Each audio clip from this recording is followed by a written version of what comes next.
Bueno, ahora salud, economía, las dos cosas.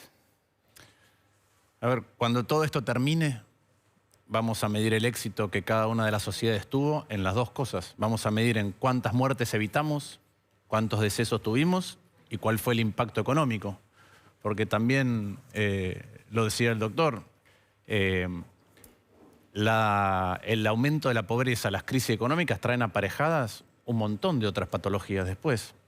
Entonces no están disociadas, la sociedad no está disociada en ningún momento. Todos estos temas son temas que nos atañen como seres humanos. Entonces, la verdad es que son las dos cosas. Ahora, hoy la prioridad es esta, pero tenemos que empezar a atender cómo es que vamos pudiendo relajar. Y creo que lo que pasa es que sacarse a la gente es complejo. Porque vos decís, lo están llevando bien así, con la cantidad de... Pero levantás la actividad económica, sacás más gente a la calle, metés más gente en el transporte, contagiás más. Es que es un dilema muy complejo. Es un dilema muy complejo que están atravesando todas las sociedades del mundo, lo vemos todos los días, marchas y contramarchas, y yo creo que es mucho más difícil si uno no tiene datos y método. Y nuestro Estado y nuestra sociedad se ha acostumbrado a eso, a tomar decisiones con pocos datos y con poca rigurosidad, y entonces eso es más complicado. Claro. Ahora, Lustó, en materia de salud, de sanidad, donde hay un acuerdo político, digamos, explícito o no explícito, pero hay un acuerdo, vemos a Rodríguez Larreta, Alberto Fernández, los gobernadores, hay un plan, hay un ministro fuerte que aplica el plan y hay un equipo de expertos. Y vemos en materia económica, no pasa ninguna de esas.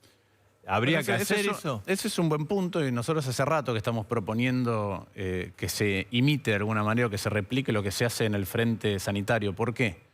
Porque lo decían recién los doctores, esta es una crisis sanitaria y una pandemia que ocurre muy de vez en cuando. Entonces no es lo corriente y la respuesta no es la corriente.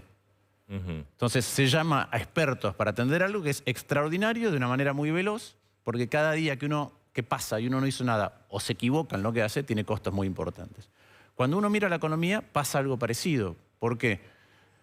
Pensemos que está ocurriendo en estos momentos en el mundo. Tuvimos simultáneamente un shock de oferta y demanda. Es decir, las fábricas o las empresas no pueden abrir y trabajar y la gente no puede salir a consumir. Y no pasó en un país, está pasando en todos los países al mismo tiempo. Está la mitad de la población del mundo encerrada. Sí. A principio de año, inclusive cuando venía el impacto de China, se decía que iba a haber 0,2 puntos del PBI de crecimiento, era lo único que se iba a perder producto de esto. Hoy el Fondo Monetario está diciendo que el mundo va a entrar en recesión con una caída de 3 puntos del producto. Eso es, si yo no recuerdo mal, 30 veces lo que ocurrió en la crisis del 2009. Entonces, esto es lo que está pasando. ¿Creemos que la respuesta es la habitual? Yo creo que no. Porque además, en la medida que uno deja correr el tiempo, así como no se recuperan vidas o salud en materia sanitaria, en el caso de la economía, lo que no se recuperan son empresas. Pierden el sustento y se acaban. Y una empresa no es solamente alguien que vende un producto o un servicio. Es haber tenido la idea, haber juntado el equipo, haber podido llevarla adelante, haber podido capacitar gente, haber desarrollado una cadena de proveedores, haber desarrollado clientes, tener una carpeta crediticia. Todo eso no se recupera de la noche a la mañana. Entonces, yo creo que se requiere un abordaje acorde con los tiempos que estamos viviendo. Y eso es, en mi opinión, llamar a expertos macroeconómicos para ver, porque Argentina tiene pocos instrumentos de política económica, tampoco los puede usar de cualquier manera, porque el único instrumento que tenemos para poner algo de plata en todas estas cosas que estoy diciendo es la emisión. Sí. Pero Argentina tiene un pasado complicado con la emisión y la inflación. Entonces, yo creo que hay que determinar cuáles son los límites relativamente seguros, muy parecido a lo que se estaba contando recién en materia sanitaria, y después llamar a gente que sepa de implementación, porque también cuando uno se equivoca en la implementación, a veces crea el efecto inverso al que se quiere generar. Ahora es difícil en la Argentina también esta situación. Quiero aclarar una cosa. Y esto que estoy diciendo, a veces me olvido de esto. No es llamar a los economistas de la oposición. No tiene nada que ver con eso, porque acá no se llamaron los epidemiólogos de la oposición. Es convocar un consejo de expertos que le ponga a lo que puede hacer y lo que debe hacer Argentina en materia económica un marco y después implementarlo de la mejor manera. No, te decía, sería inédito para la historia argentina, bueno, yo miro de la vuelta de la democracia acá, armar un comité de asesores económicos cuando siempre hemos tenido gobiernos que no han abierto la economía a un debate como el que propones. Bueno, es que es una pandemia inédita. Es una pandemia inédita en el mundo y la respuesta del mundo es distinta a la de otras pandemias que han ocurrido. A la gripe española. Es distinto. Esto de que medio planeta está en cuarentena y que tiene impactos económicos de todo tipo y que tienen, otra vez, el riesgo de tener un efecto duradero. Yo creo que lo que hay que minimizar son los efectos permanentes que esto puede tener. Porque después es muy difícil recuperar, lleva mucho tiempo. Entonces, si uno piensa que a medida que eso va ocurriendo, todos los países del planeta van a ser más pobres porque va a caer su PBI y los que peor lo manejen van a ser más pobres todavía, van a estar más endeudados y eso en nuestra región implica más desigualdad, aumentar la pobreza sobre una base que ya estaba. Entonces, bueno, tiene aparejadas un montón de otras cuestiones. Pensemos que hay ventajas desde el punto de vista sanitario. La principal ventaja desde el punto de vista sanitario es que esto empezó en las antípodas, arrancó en el otro lado del planeta. Si nos hubiera agarrado sin saber qué es lo que estaba pasando y de qué se trataba, tendríamos el escenario que acababan de describir los médicos. Si no hubiera pasado en España y Italia, ¿no? Que nos golpeó muy fuerte. Ahora, por otro lado, nosotros tenemos una región que tiene mucha desigualdad, que tiene un sector vulnerable muy grande, que tiene en distintos países se llama de favelas o villas miserias o barriadas, depende de donde en qué país latinoamericano uno lo esté mirando. Que son países que no tienen espalda ni capacidad de endeudarse para tener más margen fiscal. En el caso de Argentina, menos todavía. Entonces, la ventaja que nos da el tiempo es una desventaja desde el punto de vista de los instrumentos económicos con lo que podemos paliar lo que está pasando. Y por eso que la calibración fina es tan importante y que es la etapa en la que se pretende entrar ahora. Martín, ¿y quiénes? Obviamente esto sería criterio del presidente, pero ¿se te ocurre que podrían ser economistas o personas convocadas a una suerte de comité de experto económico? Yo apuntaría primero a algunos que tienen más edad porque han vivido lo que Argentina probablemente viva en materia inflacionaria, etcétera. A mí puedo decir que economistas me gustan, pero sí, a ver. Fanelli, Navajas, me parece que Heyman, que está colaborando, me parece que tenés muy buenos macroeconomistas en la Argentina. Y después gente que entienda de los canales a través de los cuales vos te dan que instrumentar la política económica. Con experiencia en el Estado, digamos. Con experiencia en el Estado. Es decir, yo creo que no podés, no sé, el otro día lo hablaba y Redrado estuvo 5 años en el Banco Central. Bueno, sabe de algunas cosas de implementación, conoce bien a los bancos. Entonces me parece que para entender cómo podés usar el mecanismo bancario para algunas cosas, necesitas a alguien así. Gente que entienda cómo funcionan CES, gente que entienda cómo funcionan los sectores informales, que trabajen. Por acá tenés el grupo vulnerable, el grupo informal. Otros países no tienen la cantidad de informales que tenemos nosotros. Vos podés diseñar mecanismos de ayuda para el que está registrado y Argentina desarrolló un sistema de seguridad muy grande para los vulnerables. Pero en el medio hay algo que tenemos que entender cómo se aborda. Y hay otros economistas, no quiero ofender a nadie porque a mí se me ocurre Reme, que pasó una crisis. Se me ocurren, otra vez, cada uno tendrá, pero seguro que así como se convocó un grupo de epidemiólogos, se puede convocar un grupo que cuenten, te diría, con el aval del resto de los profesionales de la economía. Todos sabemos cuáles son los nombres importantes y la verdad es que me parece que lo que no hay que hacer es generar celos de quién está y quién no está. Martín, que estén los buenos. Antes de que se metan en otras cuestiones más complejas de la economía, que el Estado salga a pagar sueldos de las empresas privadas, ¿es un paso para evitar que muchas empresas cierren? Sí, sí. Definitivamente se está haciendo en otros países, sí. A ver, no es solamente que las empresas cierran. Ahora voy a elaborar otra cosa, pero vos necesitas que las empresas sobrevivan y que los trabajadores que están hoy en esas empresas y que no están cobrando, no están pudiendo cobrar porque la empresa no está vendiendo y no están pudiendo trabajar, puedan tener algún tipo de ingreso para vivir. O sea, que les paguen los sueldos y que no los echen. Ahora, esto requiere, producto de que Argentina ya tuvo otra... arranquemos, Argentina no tiene crédito, ya venía en déficit fiscal, tiene que hacer frente a esto desde el punto de vista de los recursos para el sistema sanitario y los recursos para solventar la economía. No puede emitir cualquier valor porque ya sabemos que eso en Argentina ha generado hiperinflación. Hoy por distintos motivos más técnicos vos podés emitir un poco más, pero no cualquier cosa. ¿Eso qué quiere decir? Que después tenés que pensar mecanismos de redistribución. Por eso digo que esto es un mundo distinto. ¿Qué quiere decir redistribución? Bueno, mira, hay parte del capital que también está en cuarentena. Vos tenés una empresa, enterraste capital, tenés las máquinas, no la podés abrir. Ese capital está enterrado y no lo podés abrir. Hay parte del trabajo que no puede ir a trabajar. Ahora hay parte del capital, por ejemplo el capital financiero, que sigue funcionando. Entonces ese capital no está encepado. Después, en los que reciben ingresos, trabajan, reciben ingresos, hay gente que está sin ingresos, o hay gente que está con recorte de ingresos, y hay otros sectores que tienen certidumbre de ingresos y en algún caso de ingreso alto. Entonces también requiere redistribución. Y me parece que, otra vez, no es... con lo que estamos lidiando no es habitual. Entonces hay que sacarse de la cabeza que las respuestas son habituales y hay que sacarse de la cabeza que uno solo las puede responder. Por eso digo que hay que convocar más ampliamente. Yo salgo a veces a trabajar, ahora vine a este medio, es decir, a veces salgo por los medios, a veces salgo a trabajar y a veces saco a pasear la perra. Y la verdad es que uno tiene que hacer el esfuerzo otra vez de darse cuenta, porque los seres humanos nos acostumbramos muy rápido a lo que vemos y a lo que vivimos, de la magnitud de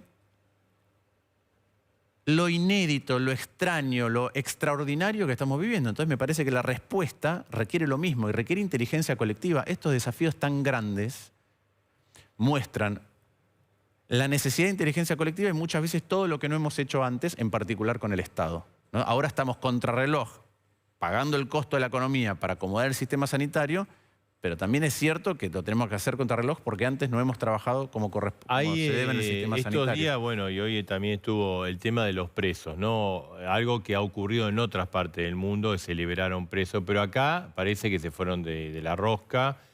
Bueno, hay denuncias de asesinos, hay denuncias de violadores. ¿Qué posición?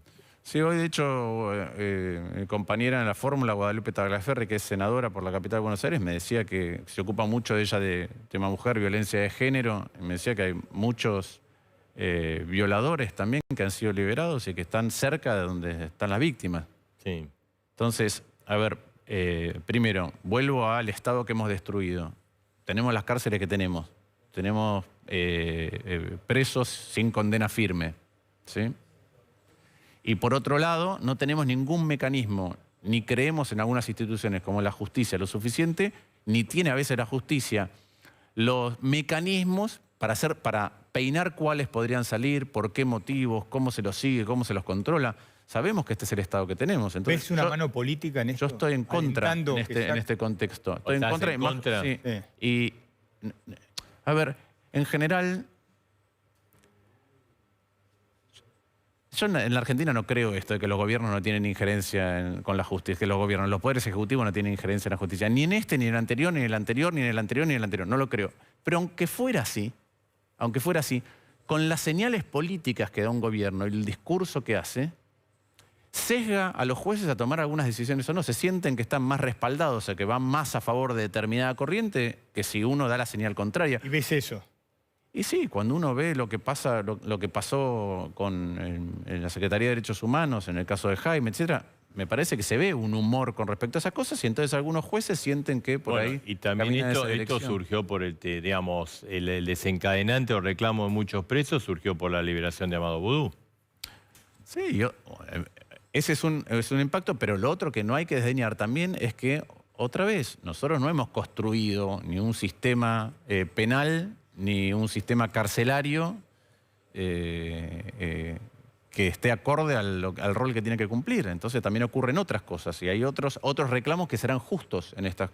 Pero me parece que es muy difícil generar la capacidad en tan poco tiempo como nos ha generado de tomar las decisiones correctas, sobre todo cuando, otra vez, una cosa es trabajar todos juntos en el medio de la pandemia y otra cosa es que algunos quieran, de los dos lados, ¿sí?, utilizar la pandemia para llevar adelante sus prejuicios ideológicos o la agenda que tenían desde antes. Bueno, Juntos por el Cambio inició toda esta marcha, no sé cómo se llamaba, esto por los Twitter, que venían todos rumbo a Capital. Y... le pusieron un nombre que era la Travesía por la Democracia. Sí, yo estuve en contra de eso, sigo estando en contra. Porque era medio como un show, ¿no?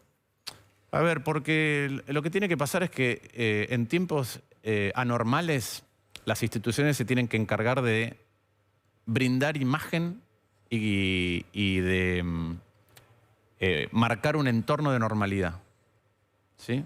Cuando todo el mundo grita, las instituciones son las que tienen que poner en claro, blanco sobre negro, con tranquilidad, con diálogo, algunas cosas. Entonces, la verdad es que la manera de sesionar en el medio de esto, que obviamente que genera disrupciones, porque algunos no pueden venir por edad, otros porque están lejos, otros porque están en una isla, Tierra del Fuego, algunos no. Entonces hay un montón de cosas que corregir y ver cómo acordamos un mecanismo que no está previsto en los reglamentos de las cámaras.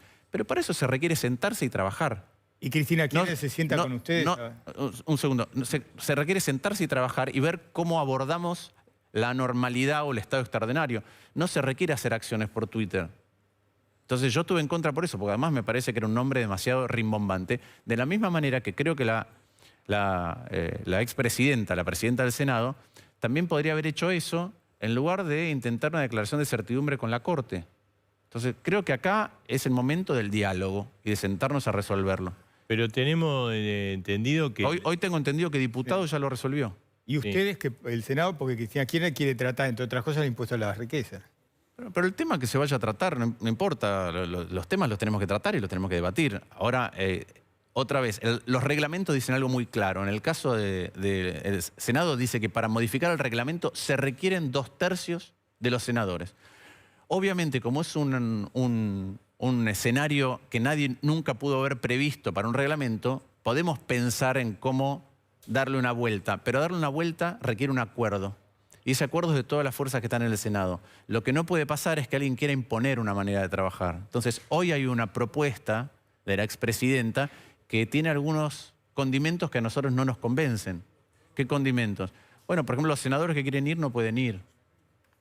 No hay nadie en el Senado, solamente ella y las plataformas virtuales. Y eso a nosotros no nos convence por muchas cosas. Pero otras cosas por Capital no podría ir. Bueno, eso es un motivo, pero además porque de vez en cuando el que preside se tiene que levantar y lo tiene que reemplazar otro. Y si no hay nadie, nadie puede reemplazar a la presidenta presidiendo las sesiones del Senado.